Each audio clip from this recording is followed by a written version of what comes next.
నమస్తే ప్రజాప్రతినిధి న్యూస్ కి స్వాగతం. నా పేరు యశ్వంత్. నల్గొండ జిల్లా మిర్యాలగూడలో ప్రభుత్వ స్థలాల ఆక్రమణ పట్ల అధికారులు సీరియస్గా వ్యవహరిస్తున్నారు. అంతేకాకుండా అక్రమ కట్టడాలపై అనుమతులు లేని వ్యాపారాలపై కఠిన చర్యలు తీసుకుంటున్నారు. తాజాగా భారీ పోలీస్ బందోబస్తు మధ్య పట్టణ నడి ఒడ్డున సాగర్ రోడ్డుపై నిర్మించిన రేకుల షెడ్ను కూల్చివేశారు. ట్రేడ్ లైసెన్స్ లేకుండా అందులో నిర్వహిస్తున్న ఫ్యాక్టరీ ఫుల్వర్ను తొలగించారు. ఈ మేరకు సబ్ కలెక్టర్ అమిత్ నారాయణ మీడియాతో మాట్లాడుతూ 992 సర్వే నెంబర్లో గల ఆ స్థలం 1964లో గ్రామ కంఠం భూమిగా రికార్డులో ఉందన్నారు. తాము చట్టపరంగా కొనుగోలు చేశామని చెప్తున్న వారు ఇంతవరకు ఎటువంటి డాక్యుమెంట్లు చూపలేదన్నారు.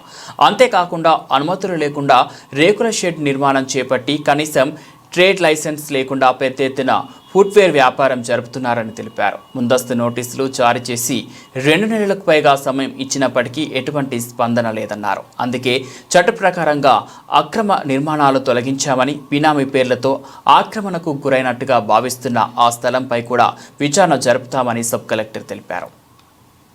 అందరికీ నమస్కారం. ఈరోజు మనం ఆఫీస్లో ప్రెస్ కాన్ఫరెన్స్ తీసుకున్న రీజన్ ఏంటంటే, మన మిర్యాలగూడ మున్సిపాలిటీలో ఓవర్ ది ఇయర్స్ చాలా నెంబర్ ఆఫ్ ఎంక్రోచ్మెంట్ జరుగుతూ ఉన్నాయి. కానీ దాన్ని ఒక విధంగా ఇగ్నోర్ చేయడం కానీ అవన్నీ చేయడం వల్ల దానికి ఎంకరేజ్మెంట్ వచ్చి ఇంకా ర్యాంపెంట్గా ఇల్లీగల్ కన్స్ట్రక్షన్స్ కావచ్చు, అన్ఆథరైజ్ బిల్డింగ్స్ కావచ్చు, రోడ్ ఎంక్రోచ్మెంట్స్ కావచ్చు, నాలా ఎంక్రోచ్మెంట్స్ కావచ్చు, రకరకాల ఎంక్రోచ్మెంట్స్ జరుగుతున్నాయి. సో రీసెంట్గా కూడా మన మున్సిపల్ కమిషనర్ గారు యూసుఫ్ గారు మన దృష్టికి ఒక చాలా సీరియస్ వైలేషన్, అది మిర్యాలగూడ మెయిన్ రోడ్లోనే ఫ్యాక్టరీ ఫుట్వేర్ షాప్ ఉన్న ఒక సీరియస్ ఎంక్రోచ్మెంట్ వైలేషన్ కూడా మన దృష్టికి తీసుకురావడం జరిగింది.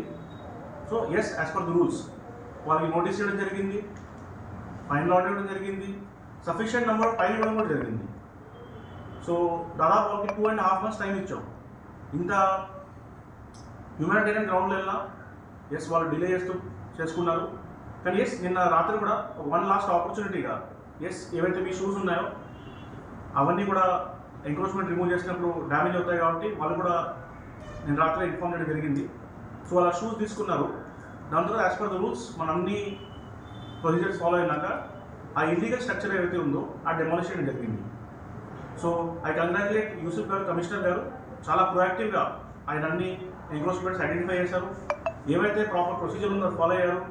ఈ లీగల్ స్టాండ్ పాయింట్గా కూడా మనకేం ప్రాబ్లం కాకుండా అన్ని విధానంగా ఫుల్ ప్రూఫ్ ప్రొసీజర్ ఎన్షూర్ చేశారు.